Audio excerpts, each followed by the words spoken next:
Well, hello, everybody, and welcome back to another episode of the Ricecast. My name is Anthony Russo. I am here with Dr. Pastor Willie Rice. Pastor Willie, how are you today? Doing great, thanks. It is a beautiful spring day. Yeah, still a little cool here.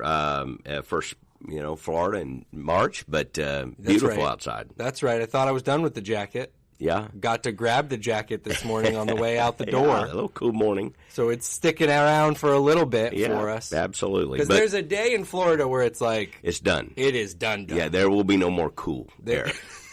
Unless you open the refrigerator. The clock strikes midnight here, and it is over for the cool weather. Yeah, but that's probably pretty soon. But hasn't hit yet, and it's still a beautiful time of year. Beautiful time of year, and we're just a couple weeks away now from Easter.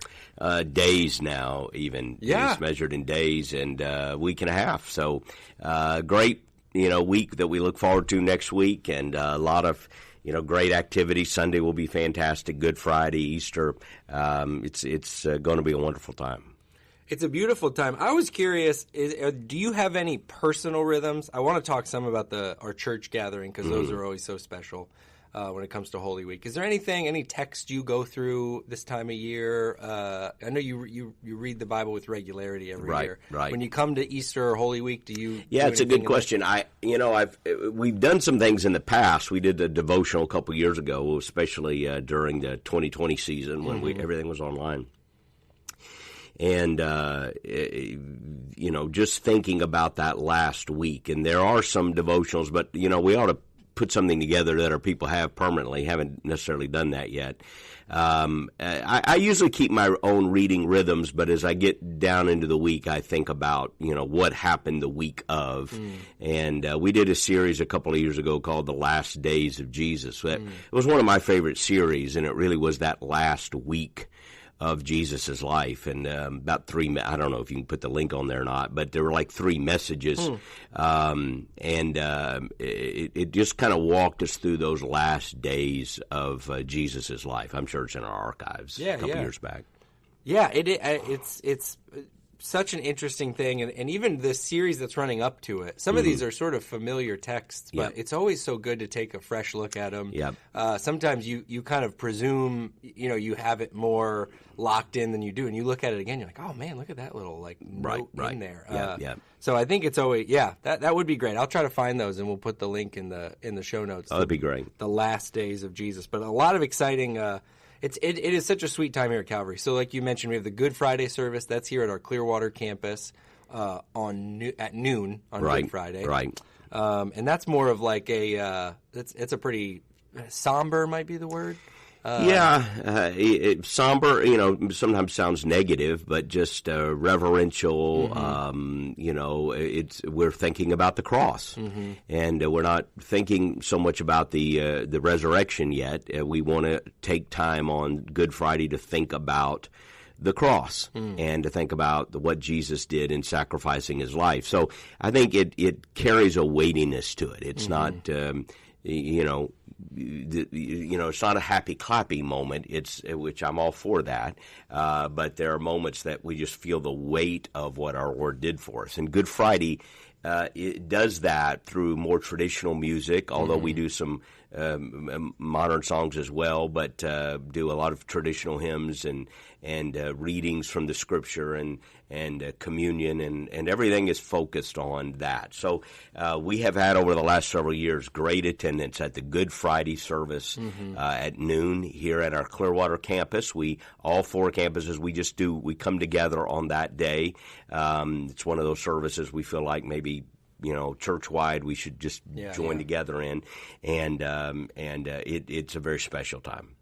Yeah, and I think we typically talk about this the last couple of years we've been doing the podcast, but I really think, in my rhythms that spending time, hopefully you can come here for the service. We know there's people who work. There's always a good group online for that one that will do it during the lunch break or something because we understand if that's your situation. But to spend some specific time reflecting on Good Friday is really critical to getting to Easter. Yep. I think so. If you can possibly prioritize that and put that in your day, it will prepare your heart for the weekend. It really will. And a lot of people have the day off. sometimes, they want to go to the beach and do fun things, and that's fine. I mean, I'm all for fun things, but it's just something about this weekend that's special. And if you're not prioritizing spiritual things, you're just missing the whole point. So I just encourage you, if you possibly can, to be there at that Good Friday service. So special. And then after that, starting on Saturday, we have a Saturday Easter service here at the Clearwater campus. Saturday at 6, I believe. Yes. Yep. 6 o'clock. And we, we say this. We like that Saturday service, like to encourage our people, maybe some of our regulars, our Calvary lifers, if you can, to come to that service, and then maybe it frees you up to serve some on Easter Sunday. Yep. It's a good option for Right. It is. It's a well-attended service. Probably the one with the most room is the early one on Sunday, which at some of our campuses, it's different at each campus, so we'll put the notes in there. Yeah. But at Clearwater, 8 o'clock service, and that's where there's the most room. If you're just looking, hey, I need to spread out, or we have a big group, or I'm just trying to help out, create space. Come at the 8 o'clock. But Saturday is a good service also, and it's a great way, as you said, to kind of go ahead and enjoy the worship and then maybe help us on Sunday. So, and then there are other people that have conflicts, maybe because of family obligations or so forth, and Saturday becomes a really good option. So for the last several years, we've done that, and a lot of people enjoy that Saturday option. So the Saturday option is here at Clearwater. Then I'll talk through this schedule, but it's available at calvary.us, which I'll put in the show notes there. You don't have to be memorizing this as I say it. There will be no quiz at the end. You can go to the website to get the information. So, like you mentioned, 8 o'clock service at Clearwater and Eastlake, and then there's a 9:30 and 11 at all the campuses. Okay. Everybody's at 9:30 and 11. Yeah. And there's special, we get the question about the kids. There's special kids activities in the children's programming at 9:30 and 11 at all the campuses. So they'll be doing fun Easter stuff in there. It's going to be a good time. And we certainly hope that you can join us. Easter's a special time here at Calvary. And a great opportunity to invite somebody. We have invitation cards that are ready. And again, it's just one of those times a year that, think about people, even people that are, not coming to church or ordinarily wouldn't think about it. Sometimes just because of the cultural rhythm of Easter, they're maybe open to an invitation. And certainly some may be seeking spiritual answers. They may be more than just cultural awareness. There may be something going on in their life. So you don't miss this opportunity to think about who you can invite and bring with you on Easter weekend. Absolutely. Absolutely.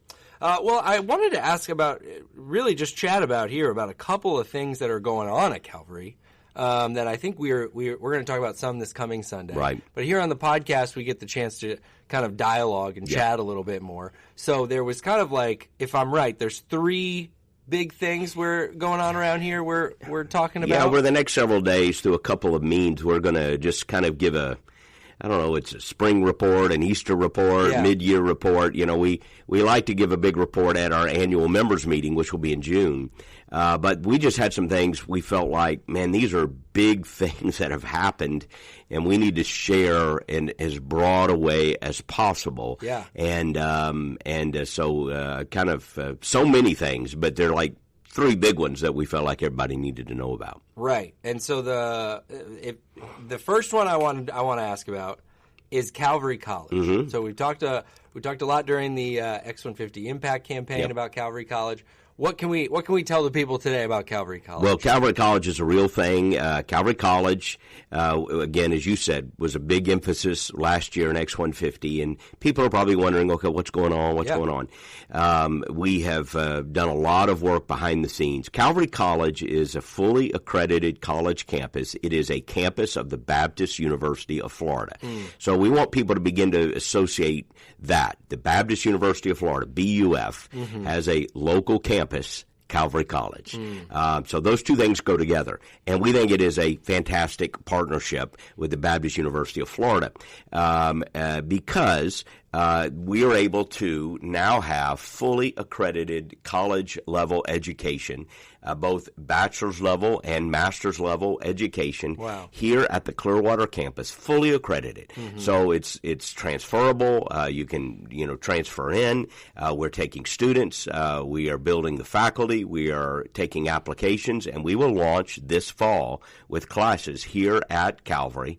And the first classes of Calvary College will begin in the fall of 2024. So it's something we've been talking about for a long time. Yeah. We've worked very, very hard on, and still a long way to go. But we want to get the word out, even at this late date. People say, well, people have already decided where to go to college next year. And many have, of course. Sure. But there are a lot of people that just stay local.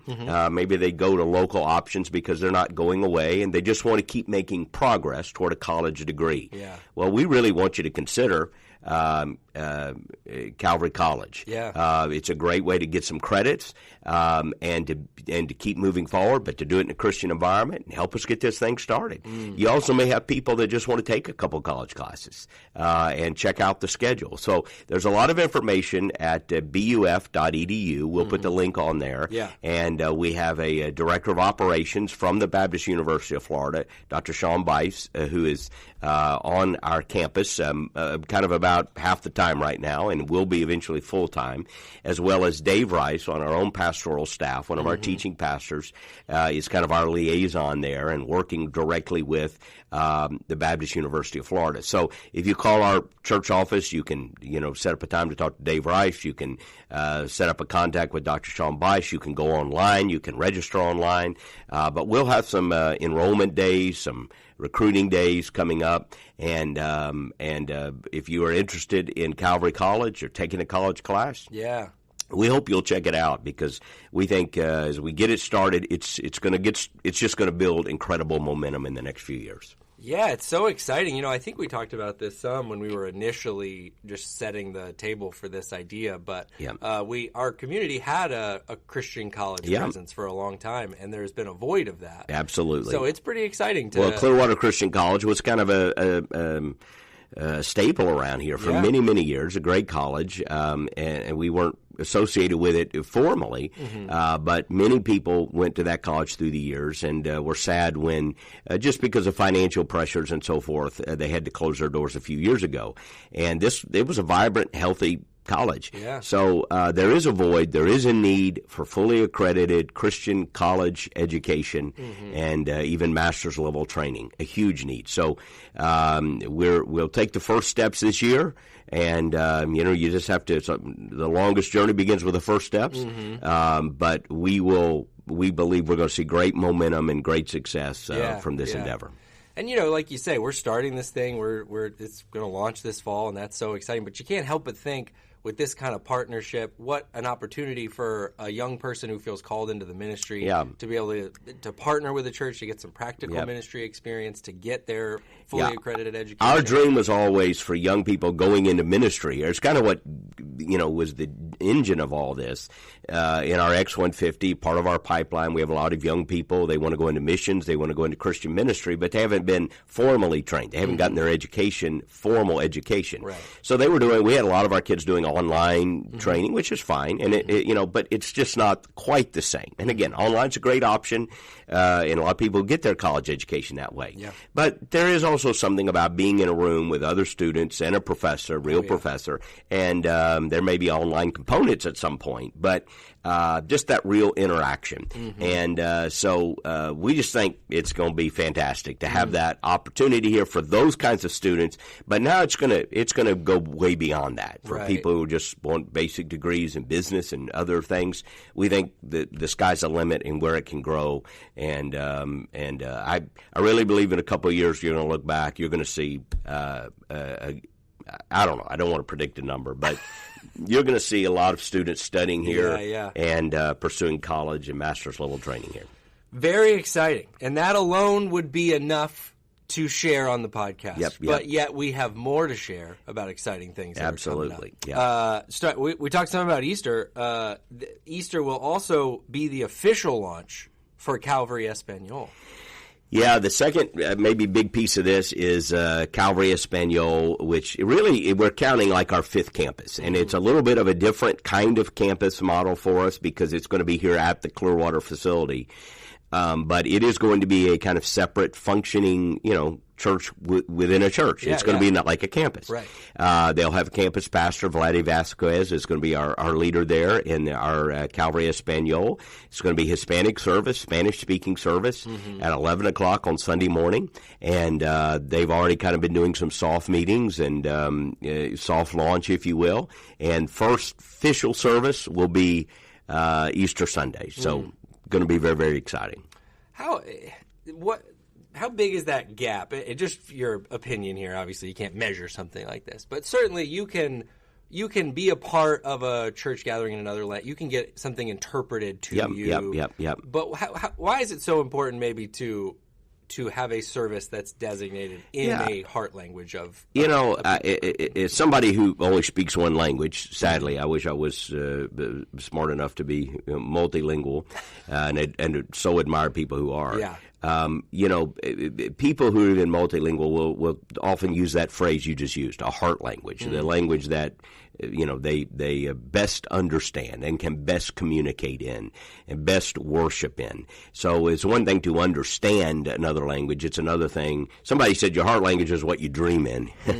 But it's beyond just preference. There are many, many Hispanic people in our community who only speak Spanish. Right. And, we've already met some of them who've already started coming. Yeah. And very often what you will have in families that have migrated here is you will have one generation that only speaks Spanish, and then you have a younger generation that wants to be bilingual because they are in America, and so they want to learn English and Spanish, and so they understand both. Right. You'll often hear homes of people who have been immigrants or have migrated from other countries will say things like, we spoke English all day where we weren't, but we went home and Mama spoke, Russian or whatever. So we want to reach that whole family. So that's one of the reasons we have a campus within a campus, is so that kids and students can function in those environments just with kind of mixed in with our students. They're just one church. But yet there's this separate service for people who would rather speak Spanish or only speak Spanish. Yeah. And there are several thousand people. We did some demographic research. Several thousand people within just a few miles of our campus who are primarily Hispanic-speaking people. So we think we've been wanting to do this for a long time, and it seems like now we've got the right person, we got the right venue, and we're ready to go.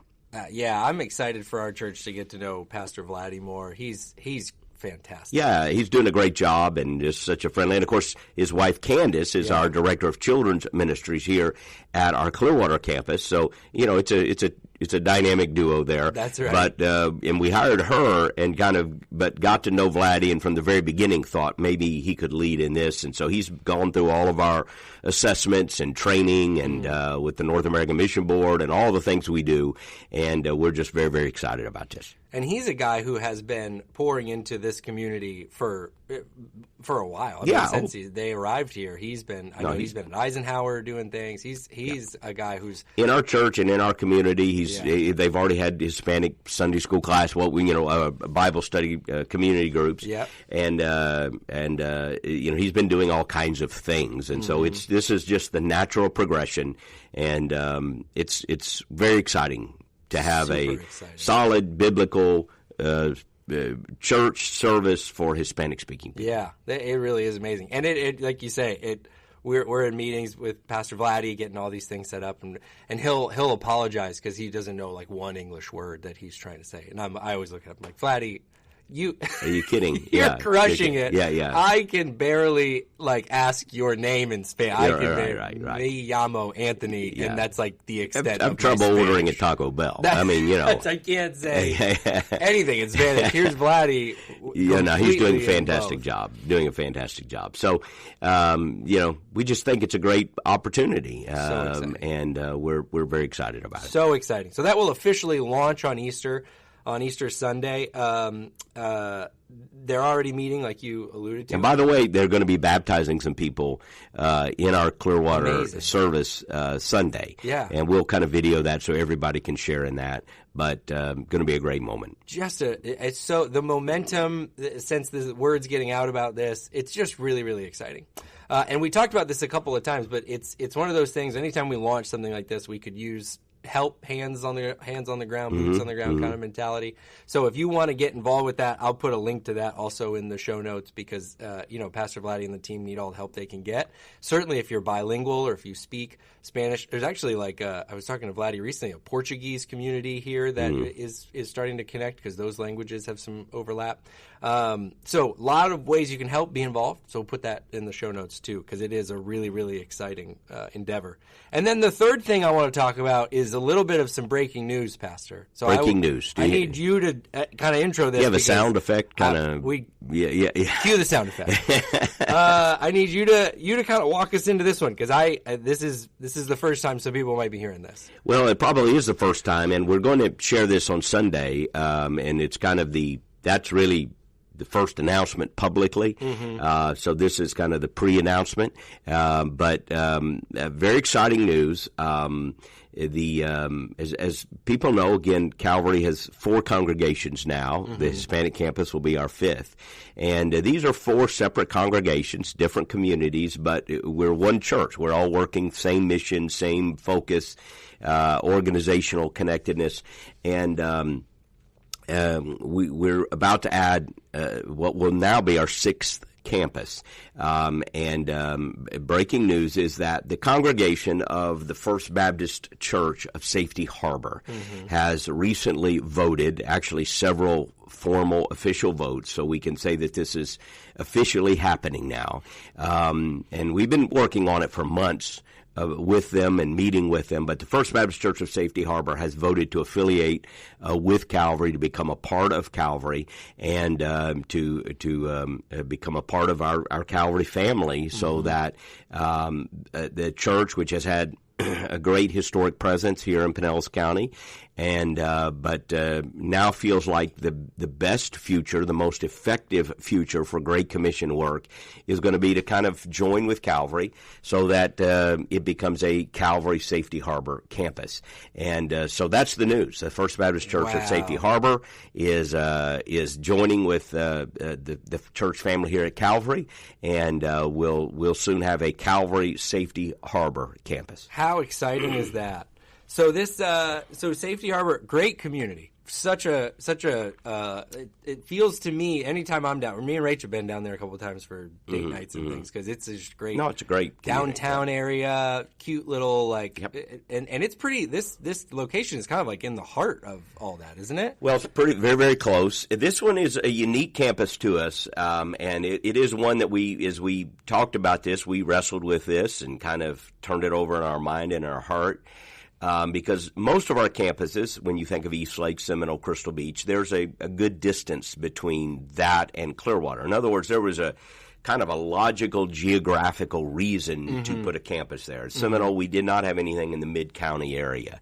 And Crystal Beach was a unique area on the west side of 19 and in the North County. And East Lake, of course, we had lots of people living in the East Lake area.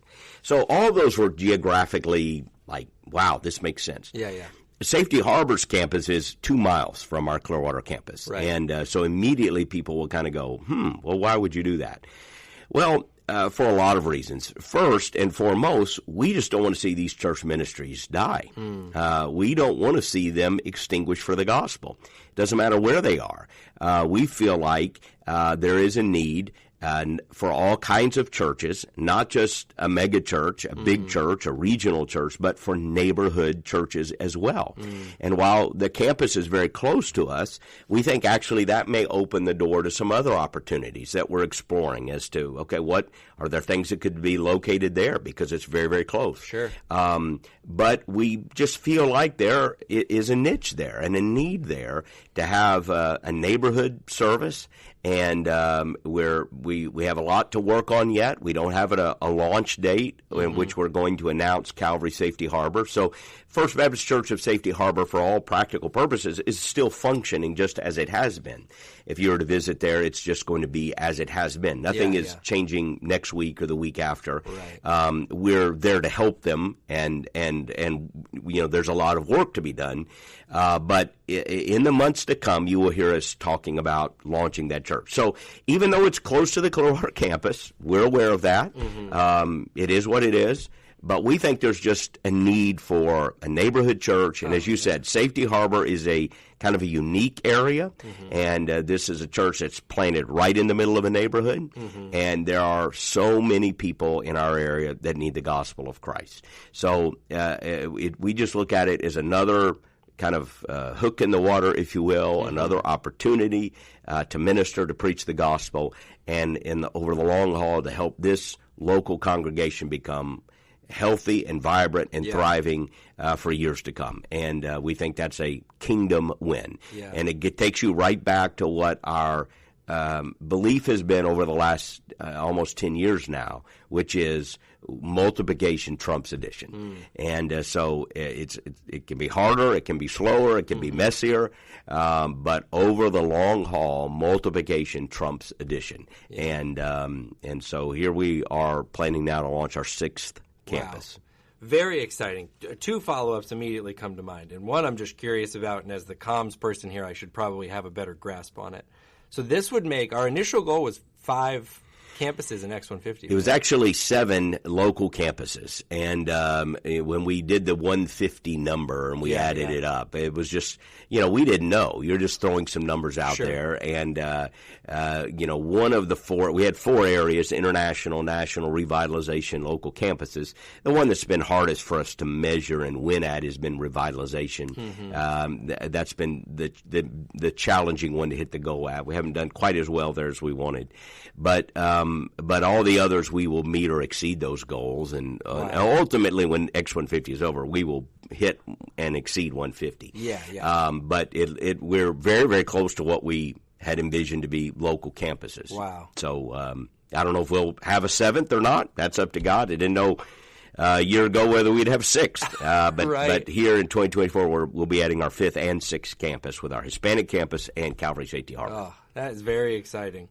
Also, I'm curious, so you're in these conversations, these churches come to us. To me, it seems like a privilege or responsibility, I don't know the right word for it, but when a congregation says, hey, we've been a part of this, like you said, this gospel presence in this community, and we're ready to hand this, we're trusting you to kind of continue this thing going and moving forward. I don't know. How would you put it when you think about that? I do feel it's an issue of trust and stewardship. I think they trust Calvary a little bit because of our track record, because we've been in this area for over 150 years. And we're not in the real estate business. We're not trying to get real estate and make money or anything like that. We're trying to plant churches. And but there is a stewardship. I felt this way at Crystal Beach. I felt this way at Seminole with the Bay Ridge community there, and I feel this way about Safety Harbor. These are good churches. They have a great history. They've had great ministry. They've made an impact that has changed lives and ministered to people. Over time, sometimes things happen. And in sometimes smaller churches have a period of decline. And it's, sometimes you can't put your finger on why it happens. Maybe just a series of, circumstances, leadership decisions, whatever. I don't know, so it just happens. And we're seeing that. And sometimes it can be difficult in smaller churches that start dwindling to avoid kind of a death spiral where you end up with an elderly congregation that really now you can't afford the right kind of leader that can lead you out of that. And then, and even if you did, it would be so hard. And what the campus model has allowed through this partnership to create what amounts to a revitalization, what amounts to something between a revitalization and a church plant. Something, it's a little bit of a different kind of animal. But by partnering with a church that has resources, that have and our people are our greatest resource. We've been able to see God bring about renewal, and talk to the people at Crystal Beach, talk to the people who are at Bay Ridge, the church at Seminole, and they're some of the greatest fans and the greatest proponents of this because they saw their church almost gone, right? And they didn't want to see it gone. Yeah. And so. Does it carry a weight? To me, it does. I think we've been able to say, like we said to the folks at Safety Harbor, nobody is going to steward your history with more care and love, I think, than we are. And I'm not saying that in a boastful way. It just means we care about that. We will preserve that. We want to talk about the great history of Crystal Beach Community Church for years. Yeah. And we're not afraid of that or ashamed of that. We want to preserve that. Right. We want that to be part of the story. Yeah. Part of the story. And we want the ministry of First Baptist Safety Harbor for many years to be part of the story that will become Calvary Safety Harbor. Yeah.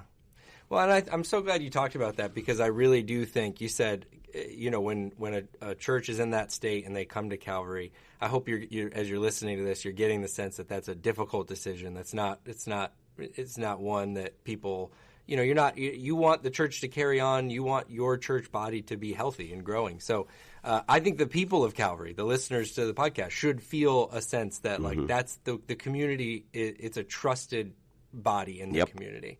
And that is due in large part to a church that has faithfully given, that has faithfully served, that has faithfully showed up in this community in any number of ways, like an innumerable amount of ways, really. So this is just so exciting. We've talked about some ways you can get involved. Safety Harbor, a lot more information to come on that, and obviously we'll be talking about that. We'll be talking about that as a church, in the months to come.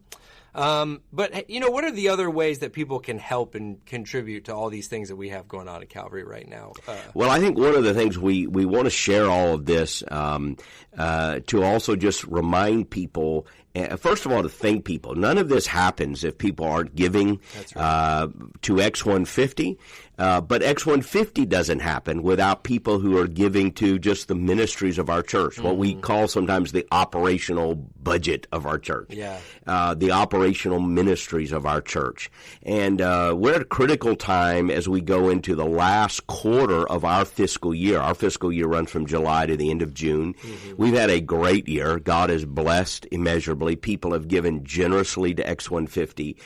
And yet we all know, economically, it's been a challenging time in America. Inflation, there's uncertainty with elections and all of that. And we're a little bit behind our operational budget for this year. Again, it's nothing that no one is bemoaning anything. God's people have been very good, and we're very grateful. But we just felt like this was a moment also to come to the Calvary family and say, hey, this doesn't happen if people aren't faithfully giving. And if you are faithfully giving, we want to. My request is to help us close this gap in this last quarter of our fiscal year. Maybe Easter or maybe tax return. You may be thinking, hey, where can I make a strategic investment in the kingdom of God? And if you don't know, you can't help. So I want to say we could use your help right now. We want to be able to fully fund our ministry budget. And we're running a little behind that, enough that we're having to curtail some things and maybe alter some plans for next year. And we really don't want to be in that. I don't think Calvary's people want us to be in that kind of a position. So we felt like this was an opportunity to say two things. One, look at all the things God is doing. Wow. Number two, hey, help us. This is, if you can do something extra at Easter or extra maybe during if you receive a tax refund or something like that, or just in this last quarter of the year. We have winter guests that come and enjoy our church. We need your help. We need your help financially. Somebody has to pay. Everybody wants to pay for something, special, and I want to pay for that, which is fine. We need special gifts. But somebody's got to pay for the carpet, and the light bill, and the chair you're sitting in, and the air conditioning, and the staff that is serving at Crystal Beach and Eastlake and Seminole and Clearwater, and teaching your kids. And I've said it many, many times. There is no way to make as comprehensive an impact for the kingdom of God through giving as there is through the local church. Yeah. I'm all for many parachurch ministries that are doing great work, and it's very easy sometimes to give and say, hey, because I give there, that's happening. And I get that. We like to draw that direct line. Mm-hmm. But there is nothing like the local church, where when you invest in a local church, you are impacting everything from ministry to seniors to people who are grieving to teaching preschoolers to investing in worship to investing in helping our school to planting churches to missions around the world. I mean, and the list goes on and on and on and on. A healthy church is like the goose that lays the golden eggs. It's the thing that produces this massive kingdom impact. And so we just felt like with all the good things that are happening, this is going to be a great opportunity to say, hey, God is moving in an incredible way. Look at the dreams that are coming true. This is a great time. If you're not giving, to start giving at Calvary. Yeah. And if you are giving, maybe to step up and help us fully fund everything we want to do this year. We really need your help right now. Yeah, that's so well said. And I'll put the link. It's very simple. It's calvary.us/give. We'll put that in the show notes. You can click on that and you can give straight through there. And we certainly do, like you say, that was so well said, so well shared, and we're so grateful for everybody who is giving and praying and serving, and you're the reason that all this is happening. You're the engine that's getting us to all these great places. So it's an incredible time at Calvary, and we're so thankful for the people of Calvary. Absolutely. And it's going to be a great couple of weeks here as we celebrate Easter. So we, like I said, we covered a lot of that information at the top. I'll put that in the show notes if you want to make plans with your family. Invite your friends, your neighbors, your coworkers to come celebrate with you. We know that people are, you mentioned this earlier, people are a lot more open to that type of invitation this time of year. So I hope that you take advantage of that. And thanks for sharing. Thanks for breaking some news here. Breaking news this week, Pastor Willie. Yep, absolutely. The podcast listeners know they get the first scoop on. They get some great sports takes, and they get the scoop on the what's going on at Calvary. Have you filled out your bracket yet? Speaking, of sports, I haven't. I probably need to do that. I don't know why, but but we used to do a family thing, and that was kind of fun. So anyway, Florida plays. I think Friday night. Yeah, they're in there. So go Gators, and then but Samford University, my alma mater, is in the big dance. They play Kansas tomorrow night. Go Samford. I saw an expert Kansas pick them to win. Samford Bulldogs pretty good team. They said they can shoot. They put Kansas on upset. Kansas is going down. That's the breaking news. We're taking Kansas out. Kansas is going down. Who is Kansas? Who is Kansas? We're taking them out. Get out of here, Kansas. Samford, not Sanford. No, isn't that the shirt they used to do? Yes, Sanford, not Stanford. Not Stanford. Although when people would confuse it, I'd say I went to Stanford. They go, I went to Stanford. I'd never corrected them. Yeah, I was let that go. I was like, yeah, well, They really recruited me pretty hard. Yeah, that's when you definitely don't correct. You say, if that's what you think, we'll run with that. Well, that's fun. Hey, listener, thank you so much for coming along for the podcast ride. We love you, and we'll be back with another episode here very soon.